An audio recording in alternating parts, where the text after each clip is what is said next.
వాలో తెలియక తన తల్లి అయిన అంజనాదేవితో ఆశ్రమంలో పెరుగుతున్న హనుమాన్ శక్తిని దాచలేక చెట్లను విరిచేసి పాకలన్నీ విసిరేసి వస్త్రాల్ని చింపేసి బాల్య చాపల్యం వలన అల్లరి పండు చేసేవాడు.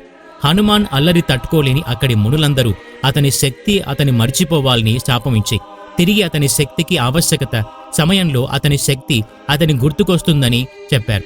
అప్పట్నుంచి హనుమంతుడు తనకి ఉన్న శక్తుల్ని మర్చిపోతాడు. తిరిగి రామాయణంలో హనుమంతుడు సముద్రాన్ని దాటే సమయంలో సముద్రం దాటాలని అతని శక్తిని తెలియజేశాడు. జాంబవంతుడు మీలో అపారమైన శక్తి ఉందని, నీవు వాయుదేవుని యొక్క పుత్రుడు అని చెప్పగానే అప్పుడు హనుమంతునికి శాప విమోచనమై తనకు ఎంతటి శక్తి ఉందో తెలిసి వస్తుంది. ఇంకా హనుమంతుడు అప్పట్నుంచి సముద్రాలు దాటి లంకకు చేరి సీతాదేవిని కలిసి రాముడు ఇచ్చిన ఉంగరాన్ని సీతాదేవికి చూపించి తన యోగక్షేమాలు కనుక్కొని రాములవారి యొక్క యోగక్షేమాలు సీతాదేవికి చెప్పి కంగారు పడవద్దని, శ్రీరాముడు తప్పకుండా వచ్చి రాక్షస రావణు నుంచి